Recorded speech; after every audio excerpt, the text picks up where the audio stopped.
Taekwondo India की इस श्रृंखला में सभी घटनाएं एवं फोटोग्राफ हिंदुस्तान की ताइक्वांडो से जुड़े वरिष्ठ खिलाड़ियों के संस्मरणों सोशल मीडिया के विभिन्न माध्यमों पर आधारित हैं।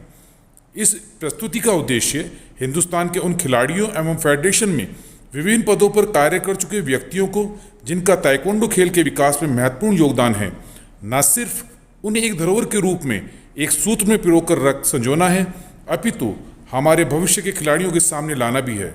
यदि हमारे इस प्रयास से किसी की भावनाओं को ठेस पहुंचे तो यह महज इत्तेफाक होगा। अपने पहले एपिसोड में हमने बात की कि किस प्रकार मास्टर गुरंग और मास्टर जिमी जित्यानी ने हिंदुस्तान में WTF वर्ल्ड ताइक्वांडो फेडरेशन से संबंधित ताइक्वांडो खेल की शुरुआत करी। कैसे पूर्व से पश्चिम और उत्तर से दक्षिण तक लोग ताइक्वांडो के साथ जुड़ते गए, हिंदुस्तान में ताइक्वांडो का साम्राज्य फैलता गया। यहां एक बात का उल्लेख करना बहुत जरूरी हो जाता है कि कुछ लोगों का मानना है कि इसी कालखंड में दक्षिण में मास्टर प्रेमदासा और उत्तर में मास्टर बद्रीनाथ, इन लोगों ने भी ताइक्वांडो खेल के महत्व को समझते हुए अपने अपने विद्यार्थियों को ताइक्वांडो की विद्या सिखानी शुरू कर दी थी, जिसके परिणाम स्वरूप पूर्व से पश्चिम और उत्तर से दक्षिण तक ताइक्वांडो ने अपने पैर पसार लिए थे। हालांकि WTF से पहले इंटरनेशनल ताइक्वांडो फेडरेशन यानी ITF, जिसको कि अभी तक भी हम बहुत इग्नोर करके चल रहे हैं, उसकी क्लासें हिंदुस्तान में शुरू हो चुकी थी। इसके बहुत सारे प्रमाण मौजूद हैं। और ऐसा ही एक नाम है शिलोंग के, और मैं कहूं कि हिंदुस्तान की ताइक्वांडो में बहुत ही आदरपूर्वक लिए जाने वाला एक नाम लूथर लोहार जी का। जो लोग ताइक्वांडो से जुड़े हैं वो इस बात को अच्छी तरीके से जानते होंगे कि शिलोंग से बिलोंग करने वाले लूथर लोहार जी ITF में 1970 से आए और बाद में वो वर्ल्ड ताइक्वांडो फेडरेशन यानी कि ताइक्वांडो फेडरेशन ऑफ इंडिया से जुड़ गए। और 2008 आते आते वो कुकीवॉन से 7 डैन ब्लैक बेल्ट हासिल करने में भी कामयाब रहे। क्या अपने समय के ऐसे सभी महान लोगों को हिंदुस्तान की ताइक्वांडो में जगह नहीं मिलनी चाहिए? जिन लेजेंड खिलाड़ियों की हम बात कर रहे हैं वो तो मात्र वो खिलाड़ी हैं जिन्हें हम ढूंढ पाने में कामयाब हो गए। कमोबेश ऐसे हर राज्य में ऐसे खिलाड़ी मौजूद हैं, परंतु इतिहास की गर्त में वो हम उन्हें भुला चुके हैं। समय का चक्र बहुत तेजी के साथ घूमता है। आज के इस एपिसोड में हम बात करेंगे ताइक्वांडो में आए उन बदलावों की जिसके चलते ताइक्वांडो मार्शल आर्ट विशुद्ध रूप से ताइक्वांडो स्पोर्ट्स में तब्दील हो गया और फेडरेशन नफे और नुकसान की राजनीति के रास्ते पर आगे बढ़ गई। सन 1975 से 2000 आते आते ताइक्वांडो खेल और ताइक्वांडो फेडरेशन की राजनीति में बदलाव साफ दिखाई देने लगे थे। नए गैर तकनीकी लोगों का ताइक्वांडो में आना शुरू हो गया था, जिसका परिणाम यह निकला कि ताइक्वांडो का व्यवसायीकरण तेजी से होने लगा। खिलाड़ियों के प्रति कभी भी किसी की कोई जवाबदेही नहीं बन सकी, या दूसरे शब्दों में कहें तो खिलाड़ियों को कभी भी अपने अधिकारों के बारे में सोचने का मौका ही नहीं दिया गया। मेरा व्यक्तिगत मानना है कि यदि वरिष्ठ खिलाड़ियों को खेल से जोड़कर रखने का प्रयास किया गया होता तो आज अंतरराष्ट्रीय स्तर पर हिंदुस्तान की ताइक्वांडो के परिणाम कुछ और ही होते। हालांकि ताइक्वांडो फेडरेशन में सत्ता परिवर्तन की पटकथा तो 1998 में हरियाणा के कुरुक्षेत्र में आयोजित 18वीं जूनियर राष्ट्रीय ताइक्वांडो चैंपियनशिप के समय पर लिख दी गई थी। परंतु इसको अमली जामा पहनाना अभी बाकी था। इसके लिए जरूरत थी बिखरी हुई स्टेट्स ताइक्वांडो एसोसिएशन को एकजुट करने की, उनमें जिम्मी आर जित्यानी के विरुद्ध खड़ा हो सकने की हिम्मत देने की, उनके सामने एक ऐसे व्यक्तित्व को लेकर आने की जिसका ऑरा सब पर भारी हो। और इस काम को अमली जामा पहनाने का काम किया उस दौर के दो वरिष्ठ ताइक्वांडो पदाधिकारियों, मास्टर गोपाल चंद राय, यानी जिनको पूरा हिंदुस्तान मास्टर जीसी रॉय के नाम से जानता है, जो उस समय न सिर्फ अंतरराष्ट्रीय रेफरी थे अपितु ओडिशा ताइक्वांडो एसोसिएशन के अध्यक्ष भी थे, और दूसरे अंतरराष्ट्रीय ताइक्वांडो रेफरी कर्नाटक ओलंपिक संघ के और कोषाध्यक्ष और कर्नाटका ताइक्वांडो एसोसिएशन के अध्यक्ष मास्टर मरांडी एस चंद्रशेखर ने। हालांकि इसमें एक नाम लेना और भी आवश्यक हो जाता है, जिसने अपने विवेक और चातुर्य से न सिर्फ हरीश कुमार जी के व्यक्तित्व को प्रभावशाली बना इन दोनों दिग्गजों के दिलो दिमाग में उतारा, बल्कि राज्य संघों को भी मिस्टर जिम्मी आर जित्यानी के खौफ से बाहर निकालने का महत्वपूर्ण कार्य किया। और वो नाम है हरियाणा के ही राम कुमार जांगड़ा जी का, जिनको आर के जांगड़ा के नाम से बहुत प्रसिद्धि मिली ताइक्वांडो के क्षेत्र में। मगर हिंदुस्तान की नई ताइक्वांडो के इतिहास से उन्हें भी भुला दिया गया, बिसात बिछाई जा चुकी थी। इसको विश्वासघात कहें या फिर ताइक्वांडो की राजनीति के दांव। लखनऊ में होने वाली बैठक को मरांडी चंद्रशेखर ने ही खुद कर्नाटक में करवाने का प्रस्ताव उस समय जिम्मी आर जित्यानी के सामने रखा। चंद्रशेखर जी उस समय कर्नाटक ओलंपिक संघ के कोषाध्यक्ष भी थे और भारतीय ओलंपिक संघ के तत्कालीन अध्यक्ष सुरेश कलमाणी जी के निकटतम माने जाते थे। कुछ वरिष्ठ जानकारों की माने तो इस खेल के असली सूत्रधार भारतीय ओलंपिक संघ के तत्कालीन अध्यक्ष सुरेश कलमाणी जी तो पर्दे के पीछे से ही सारा गेम खेल रहे थे। 24 नवंबर 1998 आज के बेंगलुरु और तब के बेंगलोर को हिंदुस्तान की ताइक्वांडो के इतिहास में नई इबारत लिखने के लिए चुना गया। सब कुछ पहले से ही तय था। कुछ जानकारों का मानना है कि सुरेश कलमाणी जी के इशारे पर ही कर्नाटक ओलंपिक संघ के महासचिव पी मल्लेश्वरम को भारतीय ओलंपिक संघ के ऑब्जर्वर के रूप में भेजा गया। वार्षिक आम सभा का आयोजन senior black belt taekwondo championship के साथ ही बेंगलोर में किया गया था, जहां हरियाणा स्टेट ताइक्वांडो एसोसिएशन के अध्यक्ष हरीश कुमार जी ने सुनियोजित तरीके से मास्टर जिम्मी आर जित्यानी पर आरोप की झड़ी लगा दी। जिन मास्टर जित्यानी के आगे किसी भी स्टेट एसोसिएशन की बैठने की हिम्मत नहीं होती थी, आज उन्हें ही बैठक में बैठने लायक नहीं छोड़ा गया था। इस सब घटनाक्रम में उस समय के कांग्रेस के कद्दावर नेता और ताइक्वांडो फेडरेशन ऑफ इंडिया के अध्यक्ष लोकपति त्रिपाठी भी सदन में मौजूद थे।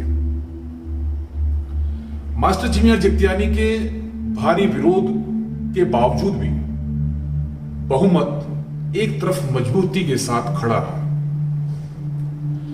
मास्टर जित्यानी की भारी भरकम राजनीतिक धमकियां भी काम नहीं आई और अंततः मास्टर जित्यानी ने कोमल जित्यानी, वकार जिलानी, मोहम्मद नदीम और वीर सिंह देवरिया जैसे अपने कुछ वरिष्ठ साथियों के साथ मीटिंग को अवैध बताते हुए न सिर्फ मीटिंग अपितु सीनियर नेशनल ताइक्वांडो चैंपियनशिप का भी बहिष्कार कर दिया। राजनीति के माहिर और ताइक्वांडो फेडरेशन ऑफ इंडिया के तत्कालीन अध्यक्ष लोकपति त्रिपाठी ने सदन के मूड को समझते हुए कहा कि हालांकि अधिकतर एफिलिएटेड स्टेट एसोसिएशन के प्रतिनिधि यहां मौजूद हैं, लेकिन चुनाव कराने के लिए सभी को अपने नॉमिनेशन के विचार करने के लिए समय मिलना चाहिए। उनका सीधा सीधा सा मतलब था कि इस बहाने से जो परिस्थितियां बनी हैं इनको कुछ समय के लिए टाल दिया जाए।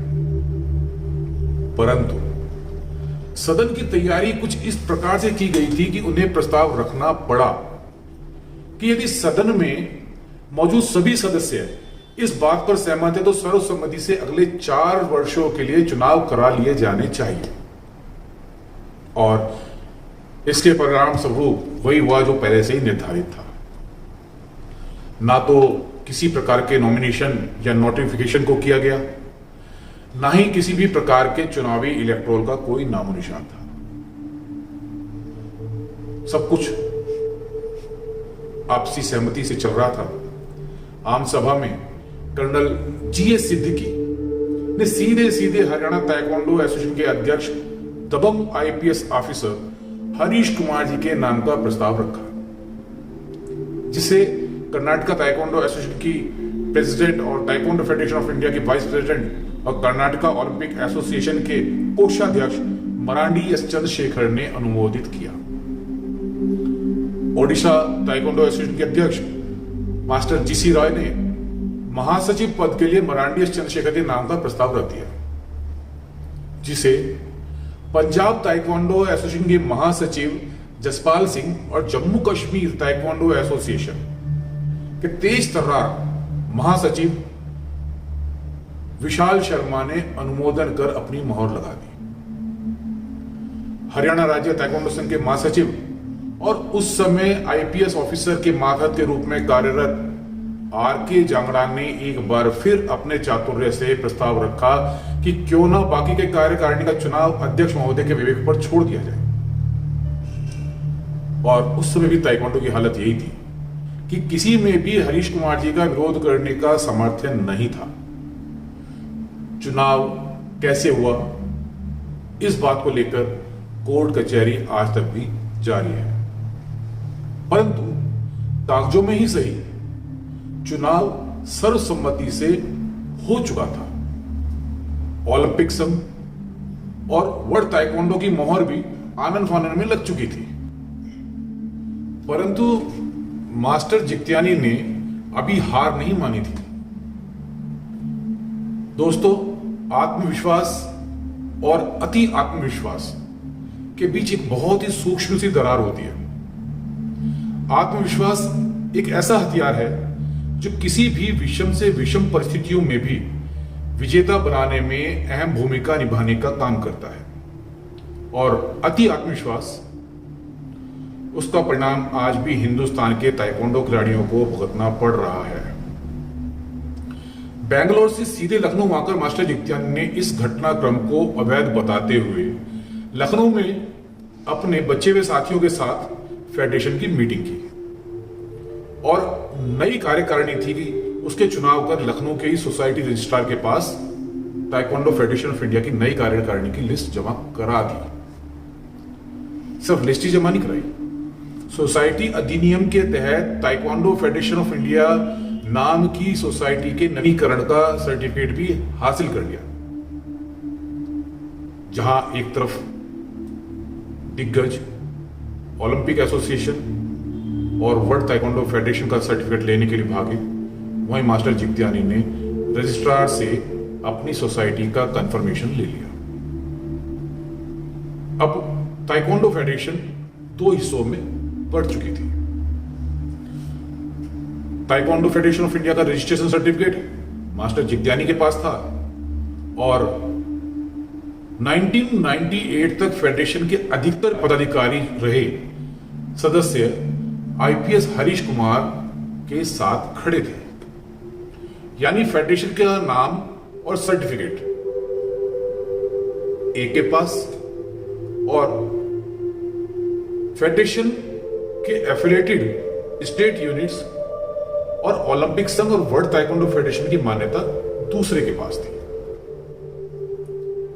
रजिस्ट्रार से रजिस्ट्रेशन सर्टिफिकेट हाथ में आते ही मास्टर जित्यानी ने फेडरेशन पर अपना दावा ठोकते हुए लखनऊ हाई कोर्ट में याचिका दायर कर दी और इसी के साथ एक ही नाम की 2 ताइक्वांडो फेडरेशन समानांतर काम करने लगी। इसे अति आत्मविश्वास का नतीजा कहा जाए या सोसाइटी रजिस्ट्रार एक्ट के ज्ञान की कमी कि जब फेडरेशन का चुनाव अध्यक्ष महोदय की सहमति से हो चुका था तो फेडरेशन के रजिस्ट्रेशन को अहमियत क्यों नहीं दी गई। यदि समय रहते 1998 में ही नए पदाधिकारियों ने भारतीय ओलंपिक संघ वर्ल्ड ताइक्वांडो फेडरेशन से पहले सोसाइटी रजिस्ट्रेशन सर्टिफिकेट हासिल कर लिया होता तो हिंदुस्तान के हजारों ताइक्वांडो खिलाड़ियों के भविष्य को सुरक्षित किया जा सकता था। परंतु फेडरेशन में बदलाव, भारतीय ओलंपिक संघ से मान्यता और वर्ल्ड ताइक्वांडो फेडरेशन की मोहर के मद में चूर छत्र मौका चूक चुके थे। बात यहीं समाप्त नहीं हो जाती। आखिर जिस बात को लेकर राज्य ताइक्वांडो संघों में जिमियार जित्यानी के विरुद्ध रोष पनपा था वो था ब्लैक बेल्ट और रेफरी सेमिनार के पैसे लेकर भी खिलाड़ियों को समय से ब्लैक बेल्ट सर्टिफिकेट का ना दिए जाना और दूसरा सीनियर खिलाड़ियों का सहयोग अनदेखा करना। इसी को आधार बना कानूनविद आईपीएस हरीश कुमार ने अपना नया दाव खेल दिया। कुरुक्षेत्र की धरती को ऐसे ही न्याय और धर्म की धरती नहीं कहा जाता। 1998 में इसी धरती से विरोध के स्वर एक माला में पिरोए गए थे। एक बार फिर इसी धरती से मास्टर जिमियार जित्यानी के लिए मुसीबत बनकर आया 21 साल का युवा संजय कुमार पटियाल, जिसने ताइक्वांडो फेडरेशन ऑफ इंडिया के साथ जुड़े अन्य खिलाड़ियों के साथ ही 1997 में ब्लैक बेल्ट का टेस्ट तो दिया था, परंतु कई बार मांगने के बाद भी ना तो उसको सर्टिफिकेट मिला और ना ही लखनऊ से कोई सॉलिड सा जवाब उसको मिला। अंततः संजय कुमार पटियाल द्वारा चीफ जुडिशियल मजिस्ट्रेट कुरुक्षेत्र की अदालत में एक एप्लीकेशन लगा दी गई। अब कुरुक्षेत्र में ग्रैंड मास्टर जिमी के खिलाफ 14 मई 1999 को आपराधिक मामलों की विभिन्न धाराओं में मुकदमा दर्ज कर लिया गया। परिणाम स्वरूप 2-3 नोटिस जारी करने के बाद ग्रैंड मास्टर जिमी को हरियाणा पुलिस द्वारा लखनऊ से गिरफ्तार करके कुरुक्षेत्र ले आया गया। उस समय के समाचार पत्रों ने इस खबर को बड़ी प्रमुखता के साथ छापा भी था। लोगों का स्पष्ट मानना था कि इस सब के पीछे ताइक्वांडो फेडरेशन ऑफ इंडिया के अध्यक्ष बन चुके हरियाणा कैडर के तेज तर्रार आईपीएस अधिकारी हरीश कुमार जी का ही हाथ है। हालांकि कुछ समय में मास्टर जित्यानी को जमानत भी मिल गई और बाद में केस भी रफा दफा हो गया।